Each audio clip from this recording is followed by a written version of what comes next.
안녕하세요. 시사M 지금 우리는 임세혁입니다. 안녕하세요. 목요일이 기다려지는 손조광입니다. 네, 그리고 오늘도 강은선 기자와 함께하겠습니다. 안녕하세요. 네, 안녕하세요. 세계일보 안녕하세요. 강은선 기자입니다. 네. 자, 이 새로운 해가 되면서 각 지자체마다 또 새로운 다양한 제도 운영을 시작했습니다. 네. 대전시가 올해에도 법률 홈닥터 제도를 운영한다고 하죠. 그렇죠.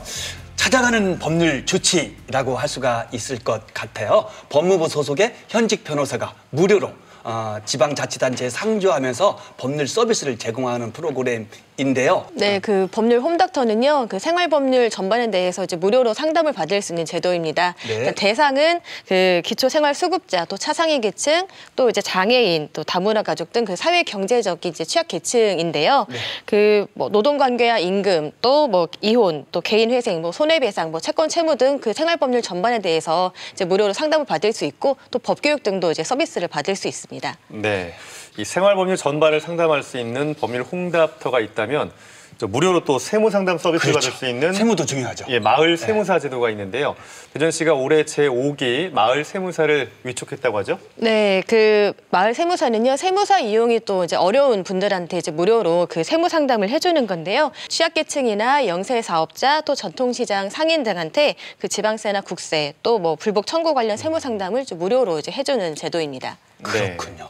법률이나 세무나 실은 생활에 굉장히 중요한 부분인데 그렇죠. 너무 예. 어려운 면이 있죠. 맞아요. 그래서 무료로 상담을 제공해 준다니까 굉장히 유익한 프로그램 같습니다. 그렇지만 여기서 끝나지 말고 복지 차원에서 좀 연결을 시켜서 네. 종합적인 시민에게 도움을 줄 수 있는 그런 제도로 활성화됐으면 좋겠다는 바람입니다. 네, 이슈 브리핑 본격적으로 시작해 보겠습니다. 강은선 기자와 함께 하나하나 이슈를 풀어갈 텐데요. 네. 첫 번째 이슈가 또다시 안개 속으로입니다. 이건 어떤 내용인가요? 네, 그 대전시에 20년 된 수건 사업이죠. 그 네. 대전 교도소 이전 사업이 그 속도를 좀 내다가 갑자기 급제동에 이제 걸렸습니다. 그동안 그 입지, 부지 선정과 또 이제 7천억 원에 이르는 그 사업비 때문에 이제 공회전을 해오다가요. 2022년 2월에 그 대전시와 법무부 또 한국토지주택공사가 이제 전격적으로 합의하면서 2028년까지 그 유성구 그 방동으로 이제 이전하겠다고 발표를 했는데요. 이제 잘 되나 싶더니 지난해 말 갑자기 그 빨간불이 켜졌습니다. 그 대전 교도소 이전 사업이 그 예비 타당성 조사 중간 점검 결과 또 경제성이 없다는 그 결과가 나오면서 또다시 답보 상태에 빠진 상황입니다. 네. 현재 대전교도소가 자리한 대전 유성구 대정동 일원 도안 신도시 이제 3단계 그렇죠. 사업 예정지인데요. 이게 이제 개발해서 그 이익이 나면 충분히 그 이전 사업비 회수가 가능할 것 같은데요. LH가 그 대전 교도소 이전 사업이 충분히 이제 수익성을 낼 수 있다고 하는 부분이 이제 그 부분인데요.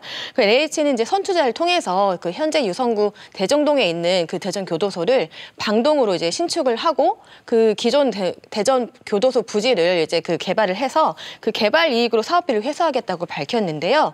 그 대정동은 그 말씀하신 대로 도안 3단계 그 사업 예정지로 그 개발 이익으로 사업비를 회수하면 충분히 수익성을 이제 낼 수 있다는 그런 이제 보관입니다. 근데 한국개발연구원은 그 이 같은 LH의 그 사업성 평가 방식과 좀 다른 평가 방식으로 그 예비 타당성 조사를 이제 진행을 했는데요. 그러면서 그 사업성이 없다라고 이제 그 중간 점검 결과를 내놓은 것입니다. 네, 그 비용 편익 분석이 좀 서로 다른 것 같던데요. 좀 아쉽네요. 예, 이 국가 재정학적으로 뭐 천문학적인 비용이 들어가는 것도 아니고 또 이제 이 사업성 부족 때문에 공기업이 투자를 꺼리는 그런 사업도 아닌데 확실히 공기업은 이 예비 타당성 조사를 피해갈 수 없는 건가요? LH공사는 실은 공기업이 네. 되겠죠. 그러다 보니까 공기업의 운영에 관한 법률의 적용을 받게 되어 네. 있습니다. 이 해당 법률에 의하면 총 사업비가 2천억을 초과하는 경우에는 의무적으로 예비 타당성 조사를 거치도록 되어 있습니다. 네. 물론 예외 사유가 있는데 이 교도소 이전 사업은 지금 예외 사유에 해당되지 않기 때문에 어려움이 있을 것 같습니다. 그래서 공기업에 운영하는 사업에 있어서의 탄력성이 굉장히 좁다라고 그렇죠. 해서 좀 넓혀보자는 의견이 분명히 대두되고 있고요. 예. 그에 따라서 지난해 말인가요? 범위를 넓히는 에타 면제를 하는 범위를 넓히는 개정안이 입법 발의 중에 있는 것으로 알고 있습니다. 네. 대전교도소 이전 사업이 지금 지연되면서 도안 신도시 3단계 개발 사업도 차질이 예상되고 있는데요. 자, 이에 대한 대전시의 입장은 어떨지 또 궁금한데요. 네, 그 대전시는 이제 법무부 또 이제 LH와 함께 그 한국개발연구원의 예비 타당성 조사 그 중간 점검 결과에 대해서 좀 보완을 해서 재차 이제 예타 조사를 이제 받겠다는 입장입니다. 네, 예타를 이제 통과한다고 하더라도 그 부지가 개발 제한 구역이거든요. 네. 그래서 그 관리 계획 변경이라든지 토지 보상 등 이런 행정 절차가 남아 있어요. 그래서 그 2028년까지 이전을 완료한다는 계획에는 좀 일부 차질을 빚을 수밖에 없는 그런 상황입니다. 네, 40년 전에 대전교도소가 신축할 그러니까. 당시만 해도 아마 대전 외곽 쪽에 위치했었지만 그렇겠죠. 지금 이제 주거지의 지금 거의 완벽한 중심이 된 주거지죠. 그런 자리인데 하루빨리 좀 외곽으로 이전되기를 바라면서 우선 그 예타 통과에 그렇죠. 안전을 좀 기해야 될 것 최선을 다해야 될것 같습니다. 같습니다. 자, 다음 소식 이어가겠습니다. 이번에는 한국판 나사 대전은요입니다. 어떤 내용인가요? 네, 그 한국판 나사 역할을 할 그 우주항공청이 그 지난 9일 국회 본회의를 통과했습니다. 그 지난해 4월 그 특별법 정부안이 국회에 제출된 지 이제 9개월 만인데요. 그 항공우주청은 경남 사천에 이제 들어설 예정인데 오는 5월 개청을 목표로 이제 속도를 내고 있습니다.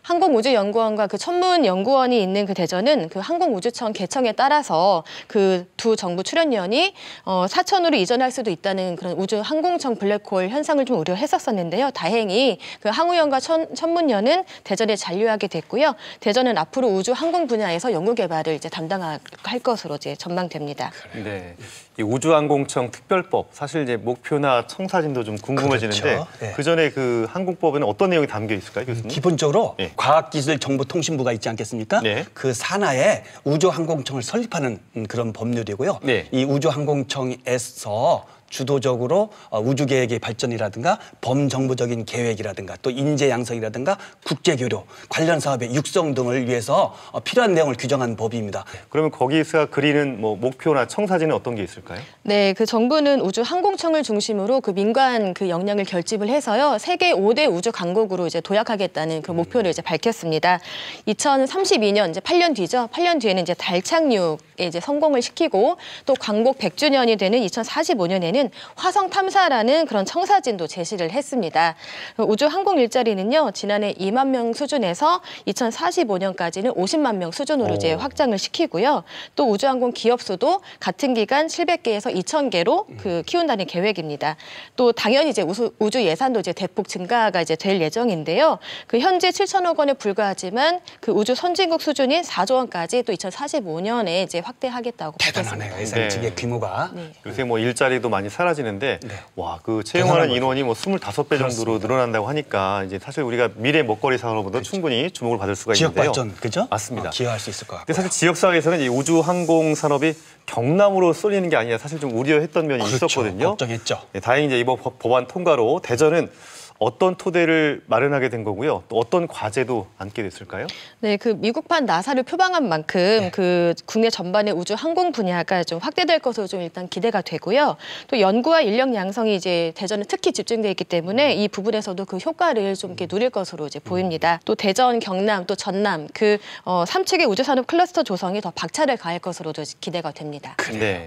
앞선 저희들이 대전 교도소의 이전 문제와 관련해서 가장 어려운 애비타당성 조사를 통과하지 네. 못했다는 부분이잖아요. 예. 그런데 다행히도 이 사업은 애비타당성 조사가 면제가 확정된 것으로 알고 있는데 맞습니까? 네, 맞습니다. 그래서 지난해 8월에 그 말씀하신 대로 그 우주 산업 클러스터 삼각체제 구축 사업 예비 타당성 조사가 이제 면제가 확정이 됐고요. 네. 그래서 이제 좀 더 속도를 내고 있습니다. 현재 상황에서요.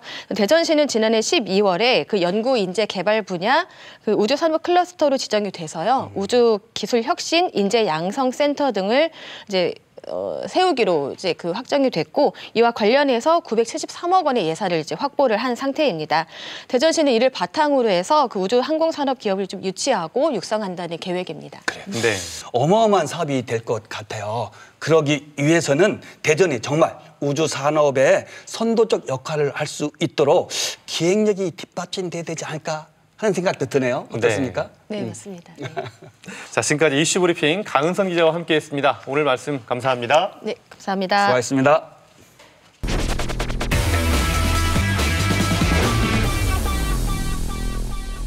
네, 지역의 이슈를 더 깊이 들여다보는 시간이죠. PD가 간다 시간입니다. 그렇습니다. 최근 인구 감소로 인해서 네. 지방 소멸이라는 말이 화두가 되고 있습니다. 그렇기 때문에 지역에 사는 사람들 입장에서는 이 부분에 있어만큼 관심을 꼭 기울여서 중점적으로 살펴볼 필요가 있는 것 같습니다. 네, 자 이런 위기를 극복하고자 충청 지역에서도 이제 메가시티 구축에 박차를 가하고 있는 상황인데요. 네. 자 그래서 먼저 이 메가시티의 의미와 또 지방이 왜 이렇게 위험해졌는지 그렇죠. 그 상황을 화면을 통해 만나보겠습니다. 네. 우리나라의 정치, 경제, 문화 등이 서울에 과도하게 집중된 현상, 이름하여 서울공화국. 국토의 11.8%에 불과한 수도권에 인구의 절반 이상이 살고 있습니다. 반면에 지방은 점점 인구가 줄고 그 기능을 잃어가는 상황인데요. 수도권 집중화를 막고 지역을 살리기 위한 해답을 찾아야 할 시점. 우리 지역에서는 대전, 세종, 충남, 충북이 연합하는 충청권 메가시티를 해결 방안으로 언급하고 있습니다.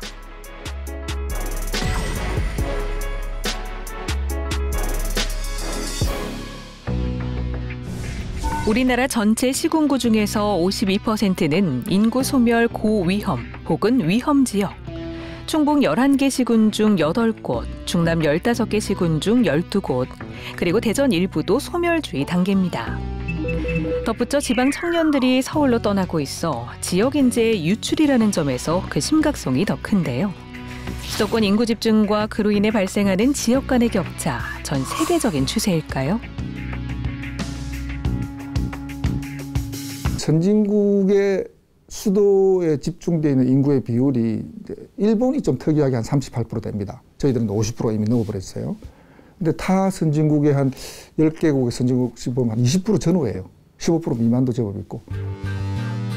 그 어느 나라보다도 수도권 인구 쏠림 현상이 심하고 비수도권과의 격차가 가속되는 대한민국의 현실. 그 원인을 이렇게 말합니다. 보통 지역 간 격차라는 게 어느 정도 수렴하는 편이긴 한데 우리나라에서는 그런 수렴이 일어나지 않고 계속 확대되고 있다는 점이 가장 큰 문제고, 그 확대되는 격차로 인해서 인구 이동이 심각하게 일어나고 있는 것이 당연히 가장 심각하게 대두되는 문제 중에 하나입니다. 국가 균형 발전을 꾀하며 세종특별자치시가 탄생했고요. 꾸준히 국토계획도 진행하고 있지만 큰 전환점이 되지 않고 있던 상황. 최근에 김포시의 서울 편입을 언급하는 서울 메가시티 추진안이 나오면서 전국이 들썩이기 시작했고 충청권 메가시티에 대한 관심도 커지게 됐습니다. 비수도권에서도 주민들이 뜻을 모아 지역별 거점 역할을 하는 메가시티를 키우겠다는 의지를 표명해 오시면 주민들의 뜻을 존중해 검토해 나가도록. 대전, 세종, 충남 그리고 충북까지 4개의 시도가 함께 충청권 메가시티 추진에 박차를 가하고 있는데요. 작년 11월에는 공동선언문을 통해 강력한 의지를 표명했습니다. 지방자치, 그다음에 균형발전의 핵심 가치가 메가시티라는 이 전제에서 역대 정부부터 쭉 출발을 했고요.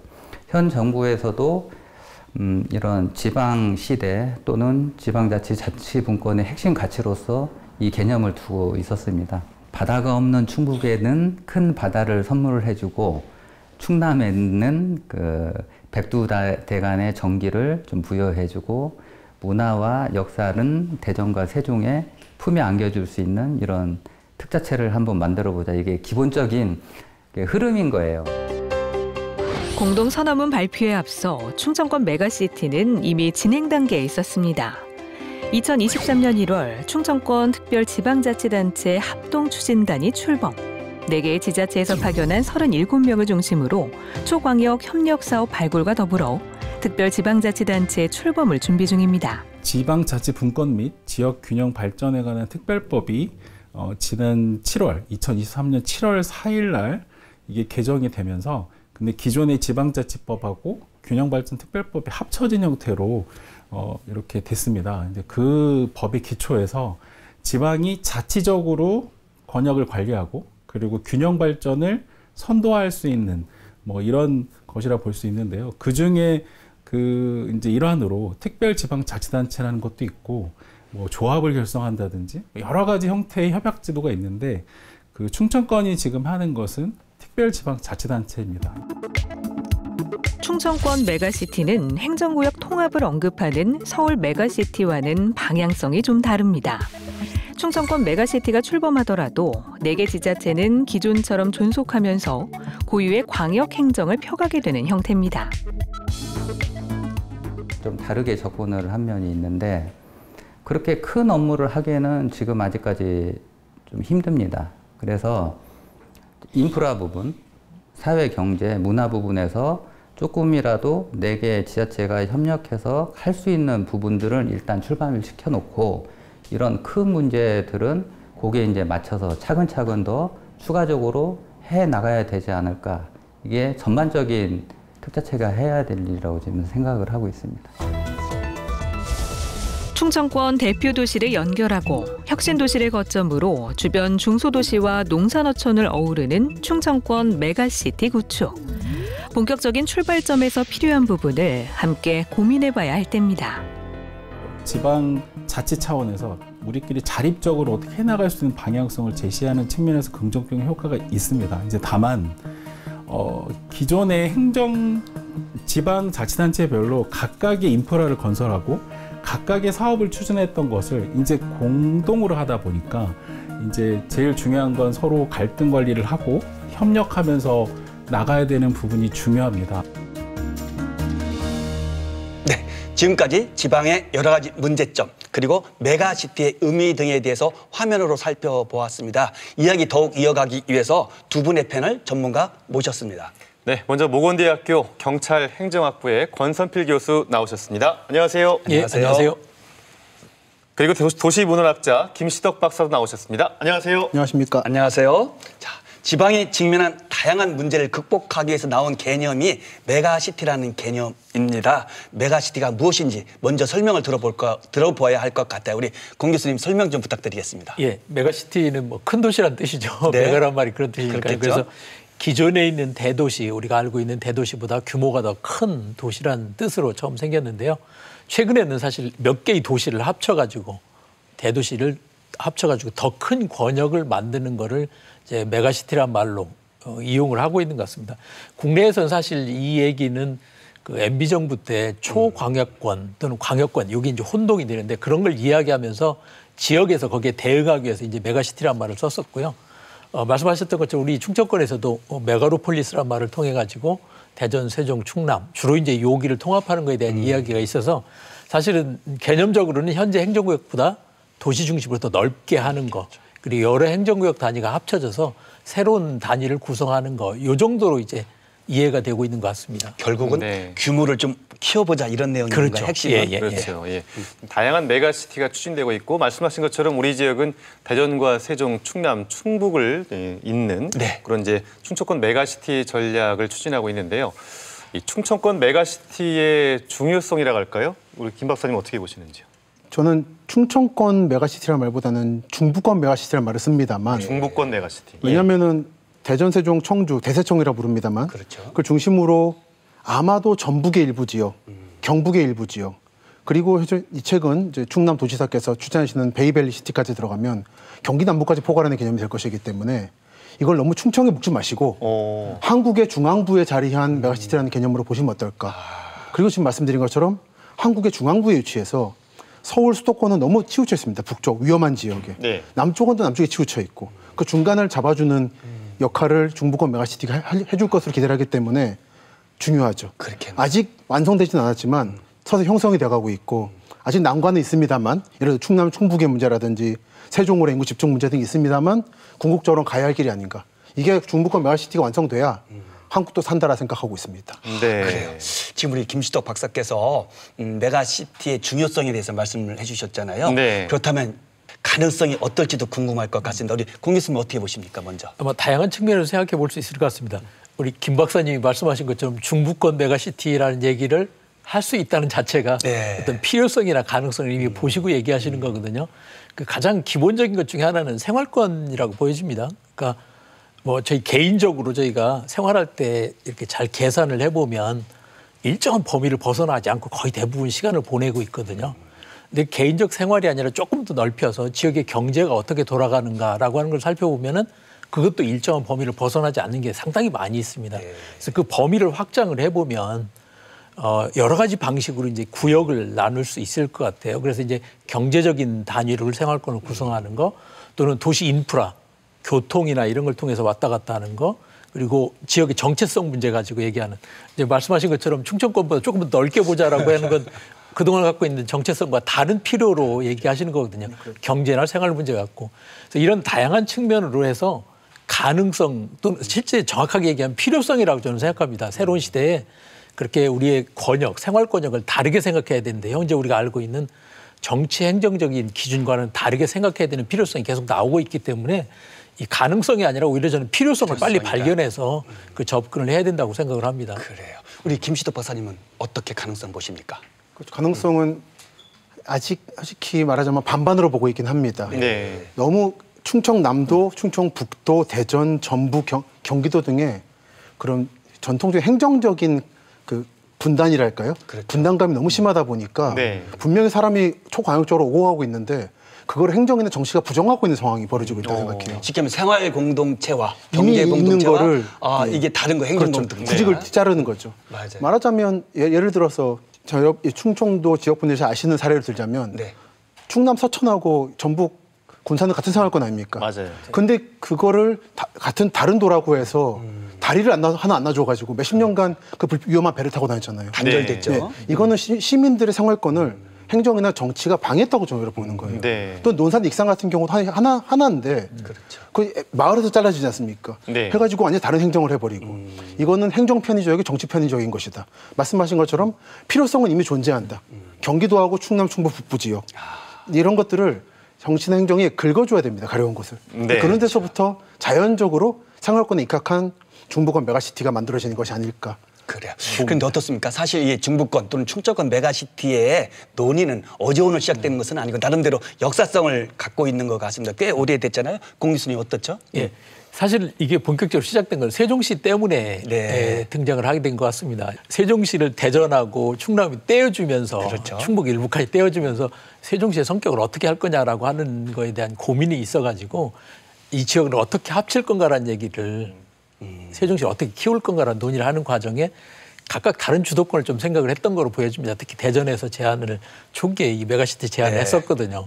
충남보다 대전이 더 많이 이제 세종과 연결해서 뭔가 해볼 수 있다고 생각해서 제안을 했었는데 사실은 이제 이게 정치 행정적으로 풀어야 될 부분이 많다 보니까 지지부진한 거죠. 얘기가 됐다 사라졌다 다시 나왔다 하는데 최근에 이제 이게 다시 이슈가 되고 있는 거는 사실 서울 김포 얘기가 나오면서 네. 또다시 이게 표면화된 거로 보여집니다. 그렇지만 중요한 부분은 이 필요성에 대해서는 더 이상 부정을 할 상황이 아니고 특히 앞에서 계속 얘기하셨던 지방 소멸과 관련해서 지역 소멸과 관련해서 이 이야기가 대단히 중요한 이야기거든요.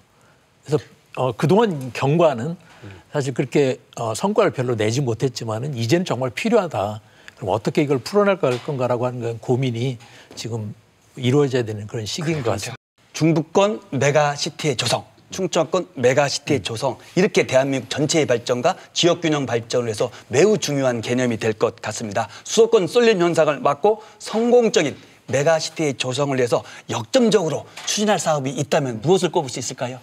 저는 몇 가지 다른 측면이 필요한 것 같은데요. 사실 네. 너무 그냥 뭉뚱그려서 볼 게 아니라 이제 첫 번째는 어쨌든 정책적으로 대단히 어려울 거다.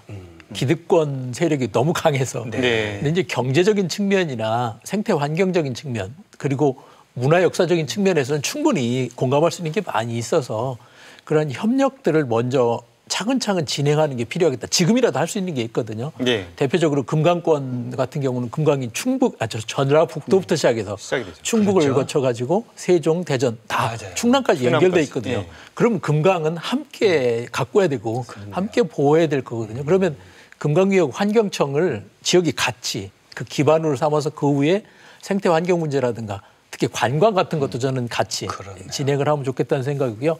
예를 들면 관광청 같은 걸 만들면 되거든요. 금강위협권 관광청 이런 건 실제 실현 가능하고 효과를 바로 낼 수 있으니까 이렇게 점진적인 접근 또 실용적인 접근을 하는 것이 실제 필요를 해결하면서 그 가능성을 높이는, 통합의 가능성을 높여가는 방향이라고 생각합니다. 정말로 지금 말씀하신 것과 같이 금강권을 얘기하니까 금방 와닿죠. 전부까지 포함되고 네, 금방 와닿네요. 예, 그죠? 예. 우리 충청은 전부가 포함되는. 네, 거기 이제 말씀하신 군산까지도 자연스럽게 들어가죠. 그렇습니까? 그러니까 지금 충남도지사께서 추진하시는 게 베이밸리라고 아산만 중심으로 경기 남부와 충남을 같이 봐야 된다라는 그렇겠죠. 네. 또 그쪽 그 개념이 연결되니까. 남쪽에 있는 게 금강인 거죠.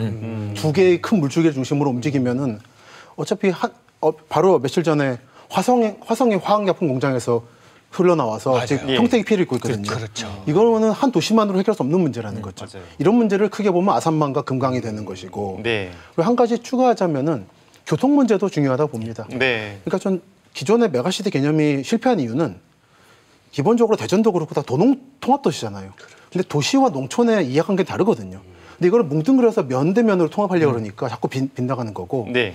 생활권적으로는 도시끼리 연결되어 있으니까 그 도시 간의 연결 상태를 시민들이 좀 더 편하게 이용할 수 있도록 만들어주면서 서서히 공감대를 만들어가는 게 메가시티로 가는 길이라 보는데 그 1단계가 충청권 충청권 광역철도인 거죠. 네. 알겠습니다. 그렇군요. 네.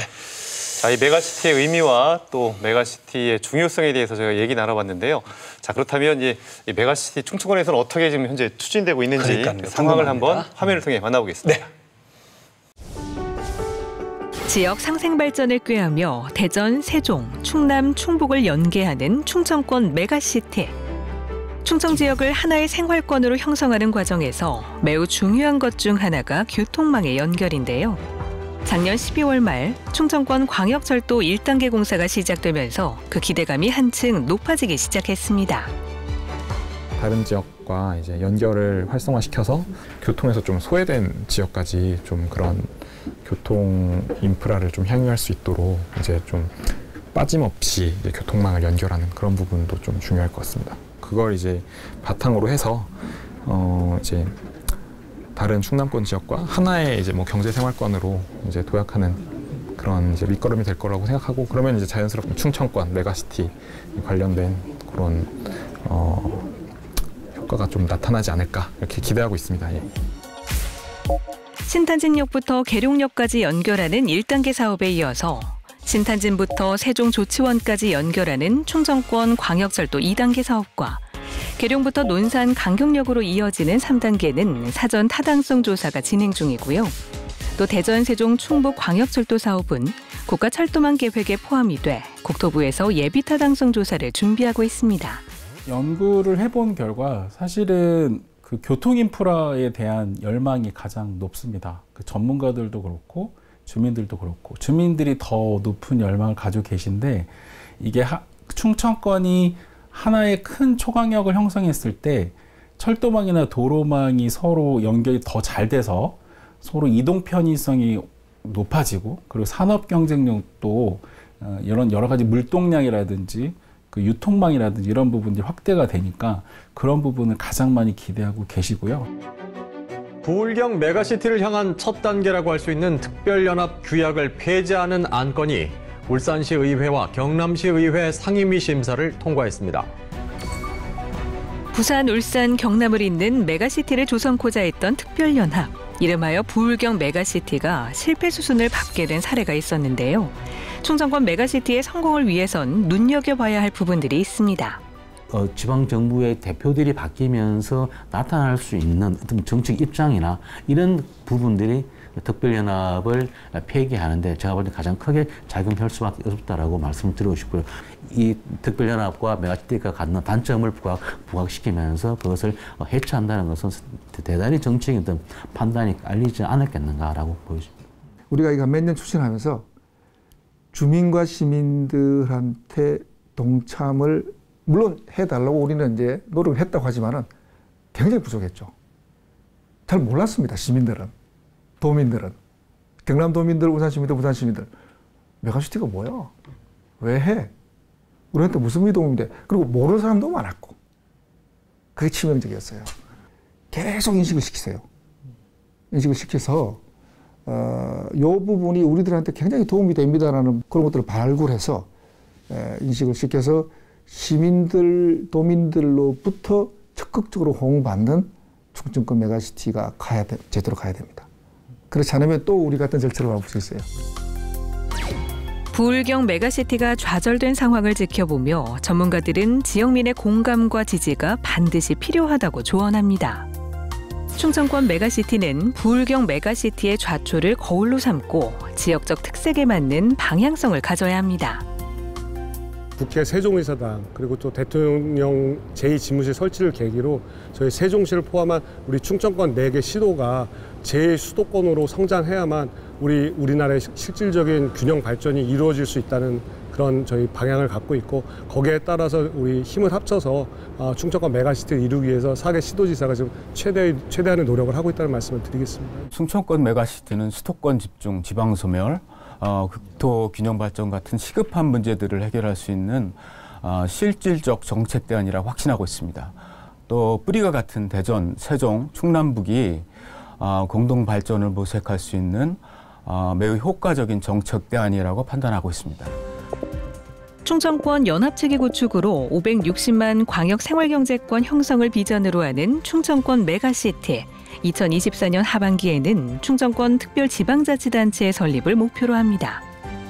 어떤 하나에 집중된 역량보다는 다양한 분야에서 모든 것을 갖춘 그런 대도시를 성장시킬 수 있는 전략이 필요하긴 하거든요. 메가시티라고 불릴 만한 어떤 큰 대도시를 육성할 수 있으려면 한두 개 잠재력을 발휘하는 것만으로는 사실 좀 한계가 있고, 그보다는 조금 더 다방면으로 성장할 수 있는 노력이 필요하다고 보이고요. 최근 급물살을 타고 있는 충청권 메가시티 구축. 충청을 살리는 핵심 전략이 되기 위해서는 더 많은 과제가 남아있다는 사실을 기억해야 합니다.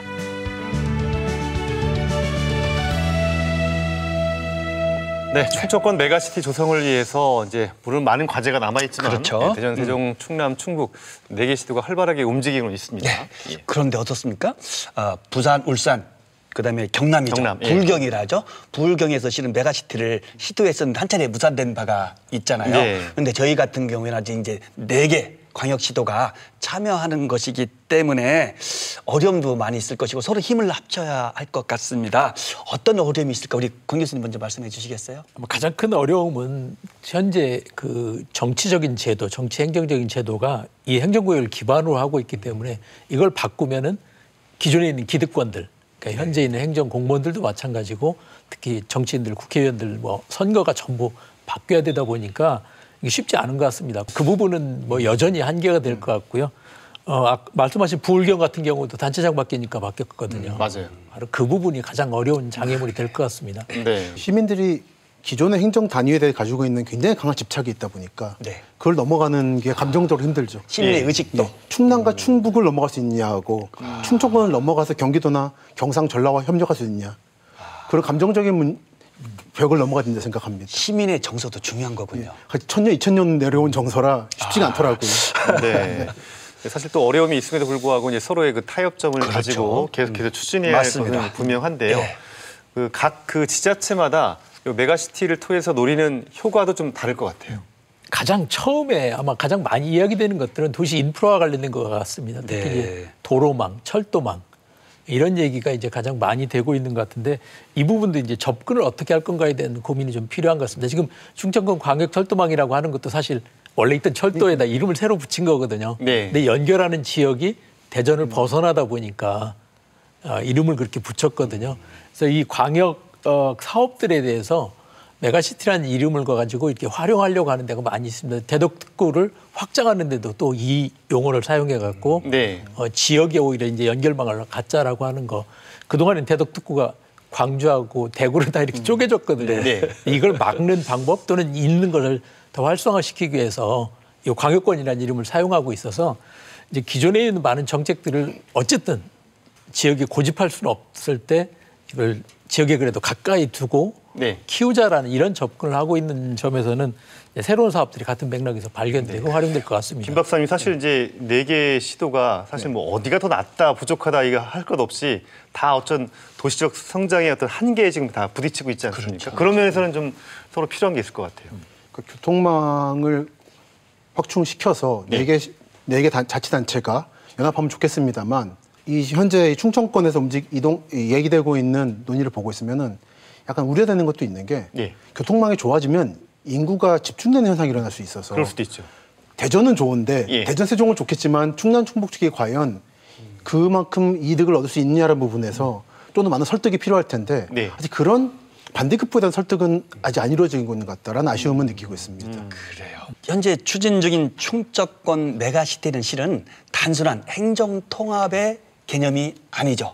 여기서 더 나가서 지역 연합의 개념으로 연결될 수밖에 없는데요. 그렇기 때문에 지금 두 분 패널께서 말씀하신 대로 어떤 정서적 접근 등을 포함한 세심한 접근이 필요하지 않을까 생각하는데 교수님 어떻습니까? 맞습니다. 당연히 역사적으로 보면 가장 오래된 거는 지역 정체성에 관한 것이 어쨌든 지금 이 네 지역은 기호문화권 또는 기호유학권 뭐 이렇게 해서 거기 오랫동안 정체성을 공유하고 있기 때문에 그걸 이제 재발견하는 뭐 백제권이라고 할 수도 있고 그런 용어나 개념을 다시 한번 만들어내는 이미지를 만들어내는 작업이 분명히 필요한 것 같고요.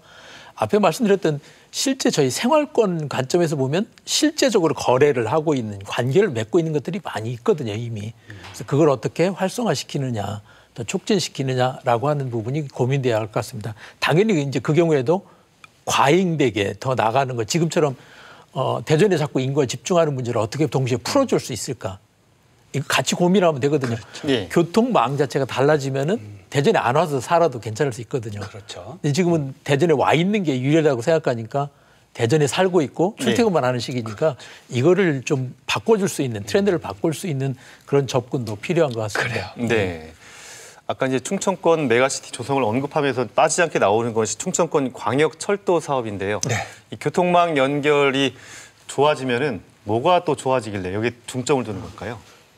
뭐가 더 좋아지냐에 앞서서 예. 현재 상태에서 이 4개 지역이 너무 불편합니다. 답사를 전국적으로 다니는데 예. 얼마 전에 공주 동쪽에 있는 반포면에 갔었거든요. 반포면? 대전 종합터미널부터 시외버스를 타고 가야 돼요. 네. 바로 차로 한 20분 거리인데 그렇죠. 그게 시내버스로 연결 안 된 게 수도권 주민 입장에서 너무 이상하더라고요. 이거 당연히 이거 시내버스 다녀야 되는. 거리상도 예, 그렇고. 공주, 청주, 세종, 대전 정도는 시내버스로 다녀야 되는 겁니다. 네. 근데 이거를 티켓 끊어가지고 하나 자체가 교류가 없구나 이 지역들은. 근데 이거부터 좀 활성화시키고 그 다음에 메가시티 논의가 되지 않겠는가 생각을 했습니다. 네. 그래요.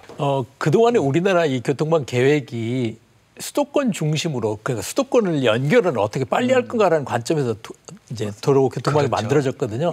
근데 크게도 그렇지만 작게도 마찬가지인 거예요. 말씀하신 것처럼 우리 대전 주변도 대전을 얼마큼 빨리 가느냐를 만들었지 대전 주변을 연결하는 건 고민을 안 했던 거죠. 그래서 이거를 이제 환상도로망이라고 그러는데 주변에 링 이렇게 둘러싼 거를 그러니까 대전 같은 경우도 사실 이게 4개, 5개가 만들어져서 부여에서 논산 가는 거, 부여에서 공주 가는 게 바로 연결될 수 있도록 해야 되는데 대전 와갔다 가는 것이 대전교통으로는요. 그러니까 대전이 만약 중심성을 갖는다면 대전 주변으로 환상의 도시망, 원형의 도시망이 동심원이 여러 개가 만들어져야 되는데 이거에 대한 생각이 그동안 없었던 겁니다. 그러다 보니까 일방적으로 대전에 흡수된다고 생각만 하는 거죠. 그리고 이걸 안 하니까 거꾸로 대전도 수도권에 흡수되는 거거든요. 서울 수도권도 그렇습니다. 다 서울을 거쳐가지고 따뜻한 경기도로 가다 보니까 순환선 구상이 나온 건 최근이에요. 정말 다 문제가 있다는 말씀을 수도권 주민으로서 드리고 그래요. 그리고 이제 많은 분들이 착각하시는 게 충청권 광역철도하고 대세청 광역철도는 다른 거거든요. 충청권은 기존의 경부선이나 호남선 라인에 통근 열차를 다니게 하는 거고 대세청 광역철도는 대전 1호선의 연장입니다. 대전시청, 세종시청, 청주시청을 연결하겠다는 거예요. 지하철 개념. 예, 청주공항까지. 이게 정말 필요한 건데 아시지 않습니까? 오송 내려가지고 조치원 비껴가지고 세종 와야 되고 버스로만 다니잖아요. 근데 버스와 철도의 차이가 뭡니까? 정시성이잖아요. 그렇죠. 정시성을 위해서 제일 좋은 건 ITX 세종역인데 아마 안 될 겁니다. 오송이 가만 안 있겠죠. 가만 안 있죠. 그러면 대안은 1호선 연장인 거죠. 근데 그거를 다른 말로 대전, 세종, 청주 광역철도라 부릅니다. 이게 필요합니다. 필요한데 지금 청주 시내구는 어떻게 할 것이냐 문제로 좌초된 상태고 예타 검토 대상은 들어갔는데 쉽지는 않겠지만 하셔야 될 겁니다. 그래도 추진하는 게 맞습니다. 이 말씀하신 그 부분에서 충청권이 협력을 해줘야 되는 거거든요. 그걸 자꾸 막으려고 하는 게 아니라 이걸 연결하면 대전의 중심성이 확 올라갈 수밖에 없거든요. 그러면 대전과 세종과 충남이 적극적으로 이걸 지원해서 1호선, 그러니까 대전의 1호선을 공항까지 연장을 하자, 시청까지 연장을 하자. 이거를 저희가 같이 주장을 해야 되거든요. 그러니까 정말 하나 되는 거잖아요. 그렇죠. 네. 예, 이게 서로 도움이 되는 그런 사업이 되니까 이런 사업부터 추진을 해야 된다는 거죠. 적극적으로 협력하고. 네. 수도권에 맞서서 따내시려면 여기서 일단 연합을 해야죠. 그렇죠. 충남 충북도 함께 같이 나서야 되는 거죠. 네. 사실 이제 저도 이제 이런 뉴스를 진행했던 앵커로서 보면은 처음에는 이렇게 할 것이다라고 전망을 내놨다가 이게 또 지자체장 바뀌거나 이러면 또 바뀌어가지고 흐지부지.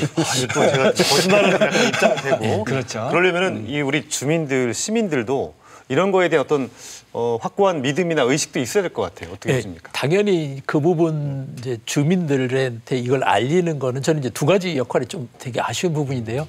사실은 지역 기반의 연구 기능이 대단히 중요하다고 생각합니다. 네. 그리고 그 연구 기능을 지원하는데 지역 정당이 같이 해야 된다는 생각을 하거든요. 뭐 여야 관계없이 각 당이 따로 해야 되는데 수도권에만 사실 하나만 갖고 있잖아요. 그럼 우리 지역도 충청권의 정책을 연구하는 싱크탱크를 가지라는 거예요. 이걸 통해서 주민을 설득해야 되거든요. 언론에서 설득을 하시려고 해도 자료가 있어야 되잖아요. 논리를 세우고. 연구 자료가 있어야겠죠. 이거를 하는 그룹이 없어요.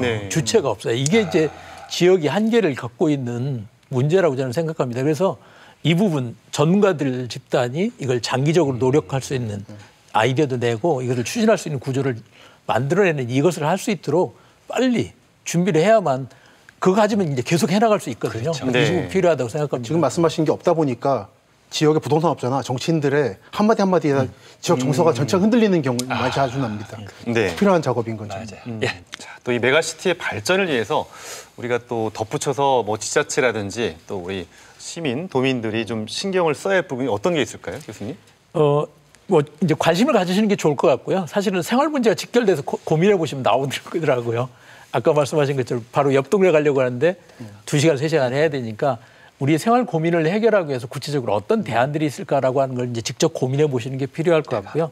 지역에 대해서 다시 한번 꼭 수도권 중심이 아니라 우리 이웃에 대한 관심을 더 높이자라고 하는 거지. 옆도시. 옆도시. 예, 옆에 도시 사실 이웃인데 마음을 열고. 예, 마음을 열고 그분들하고 훨씬 더 관계를 많이 가지다 보면 이런 아이디어가 더 커질 것 같아서 사실 우리 시민들도 삶의 중심을 내가 살고 있는 곳으로 옮기고 그 주변을 살펴보는 방식으로 좀 바꿨으면 좋겠다 이런 생각들을 해보고 있습니다. 그래요. 제가 처음에 중부권 메가시티를 말씀드린 이유 중에 하나가 현재 중부권 메가시티의 인구를 늘려주는 하나의 집단은 비충청도인입니다.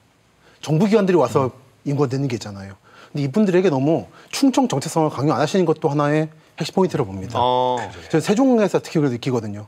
옛날 연기군 정체성을 강요하려다 보니까 반발이 큽니다. 또는 어제 적인 뉴스에서 오송역을 청주 오송역으로 바꾸려 했는데 서울 경기 출신 오송 주민들이 반대해가지고 지금 무산되고 있거든요. 이런 부분에 대한 배려도 필요하다. 그걸 넘어가셔야 아마 다른 지역부터 인구를 흡수해서 충청 메가시티가 뭐 커질 것이라는 생각을 합니다. 네. 사실 이제 요즘 이제 남북 간의 어떤 긴장도 조금 높아지고 있는데 사실 이제 통일이 되기 위해서 우리가 중요하다고 생각하는 게 정서적 통일 말씀 많이 하잖아요. 아까 이제 경 교수님도 오늘 중간중간 그런 말씀 많이 하셨는데 자 끝으로 이 메가시티 추진과 관련해서 당부하신 말씀이 있다면. 예, 생활 중심으로 접근하자라고 하는 걸 꼭 말씀드리고 싶습니다. 우리 일상적인 문제를 해결하는데 현재 있는 행정구역 방식으로는 한계가 있다는 것이 이미 확인됐거든요. 그렇다면 우리가 생활 중심으로 겪고 있는 문제에 대해서 이웃과 같이 해결하려면 어느 협력 범위를 가져야 되는지를 계속 고민할 필요가 있는 것 같습니다. 관점의 전환이 중요하다고 생각합니다. 네. 충청도는 충청도 분들이 생각하시는 것 이상으로 중요합니다. 그러니까 더 원대한 꿈을 가지시고 넓게 보자. 넓게 봐주시고 압축해 주시기 바랍니다. 좋은 말씀 같습니다. 자, 우리가 요즘 뭐 아까 말씀하신 것처럼 인구 소멸, 지방 소멸 이런 얘기 많이 하고 있는데 참 우울한 단어들이죠. 예, 이런 메가시티 조성이 어떤 그 하나의 대안이 될 수 있으면 좋겠다는 생각이 들었습니다. 자, 오늘 귀한 시간 내주신 모건대학교 경찰행정학부의 권서필 교수님 그리고 도시문헌학자 김시덕 박사님 오늘 말씀 감사합니다. 수고하셨습니다. 수고하셨습니다. 네, 오늘은 대전 교도소 이전 문제와 한국판 나사 그리고 충청권 메가시티까지 살펴봤습니다. 자, 저희 방송 이제 끝 인사 드리기 전에 우리 시청자 여러분께 좀 양해의 말씀 드려야 할 것 같은데요. 아쉬운 말씀인가요? 네, 시사임이 재정비 시간을 또 갖기로 했죠. 예, 그렇습니다. 지금까지 시사M을 사랑해 주시고 애청해 주신 시청자 여러분 그리고 시민 여러분께도 감사하다는 말씀을 드리고 싶고요. 새로운 모습으로 여러분 찾아뵙도록 하겠습니다. 네, 지난 5개월 동안 여러분께서 많은 관심 보내주셨는데요. 저희가 곧 여러분께 다시 인사드릴 걸 약속드리면서 여기서 물러가겠습니다. 그동안 함께해 주신 여러분 고맙습니다. 고맙습니다.